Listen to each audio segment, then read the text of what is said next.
2 Korintus 4 ayat yang ke-16, demikianlah firman Tuhan. Sebab itu kami tidak tawar hati, tetapi meskipun manusia lahiriah kami semakin merosot, namun manusia batinia kami dibaharui dari sehari ke sehari.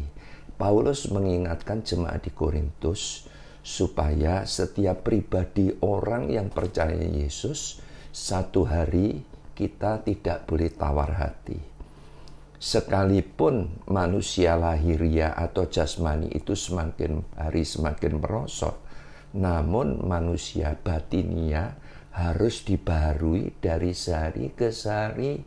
Jadi memang kita harus sadar, saudara, di dalam kehidupan ini kita itu dibawa oleh usia, dibawa oleh umur, ya. Jasmania kita ini semakin hari memang semakin merosot.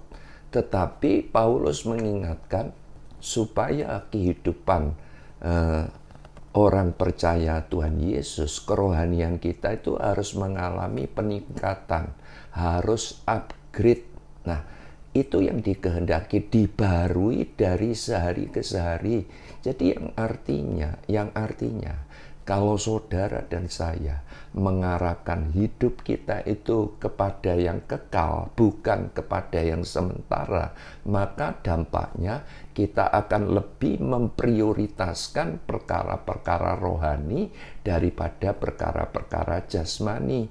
Jadi hari-hari ini orang itu lebih mengutamakan yang lahiriah atau jasmania dan mengabaikan perkara-perkara rohani atau batinia. Contoh, tempat-tempat yang paling ramai hari-hari ini dikunjungi di mana, saudara?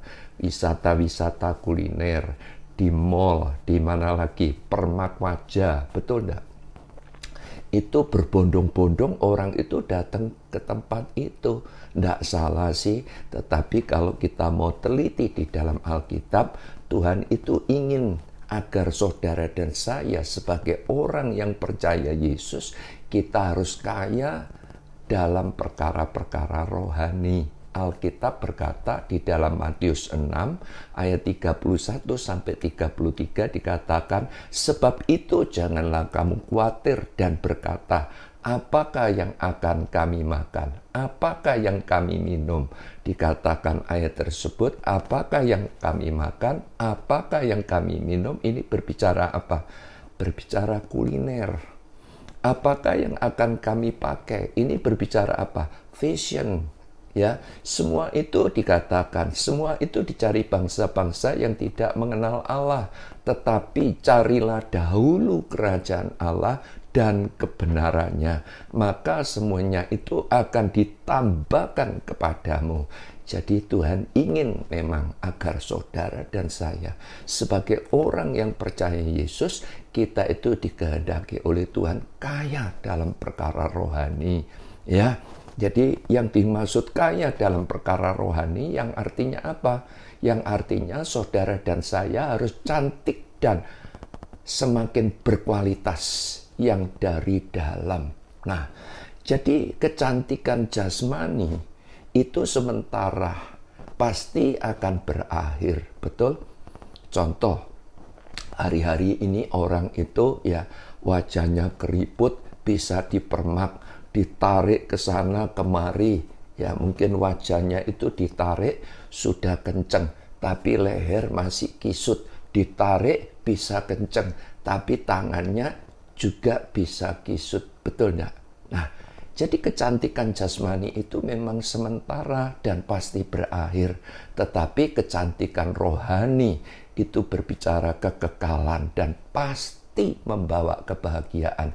Ditulis di dalam Amsal 31 ayat 10 sampai 12 ditambah dengan 30 dikatakan istri yang cakap siapakah yang mendapatkannya? Ia lebih berharga daripada permata, yang artinya ini berbicara saudara dan saya adalah mempelai Kristus. Kalau kita itu cantik dan sangat berkualitas, itu yang dikehendaki oleh Tuhan. Dikatakan ayat yang berikutnya, hati suaminya percaya kepadanya. Suami itu dapat digambarkan mempelai pria, yaitu Tuhan Yesus. Suaminya tidak akan kekurangan keuntungan. Ayat 12, ia berbuat baik kepada suaminya dan tidak berbuat jahat sepanjang umurnya.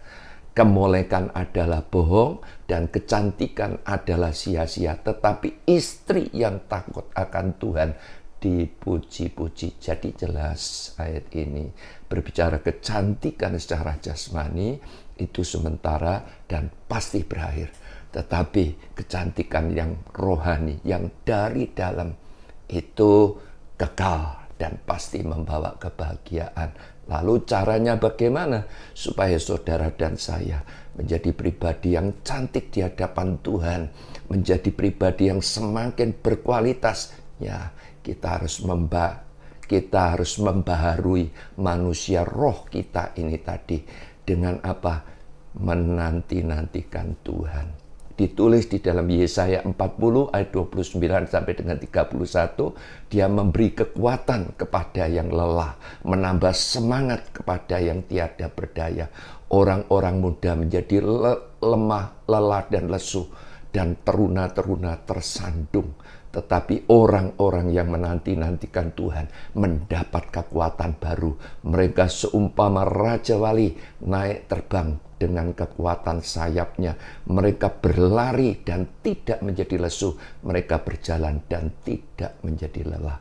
Kan ada toh pujian, orang yang berharap Tuhan memperbarui kuatnya, terbang naik dengan sayap Raja Wali, berlari tiada lelah, berjalan tiada lemah.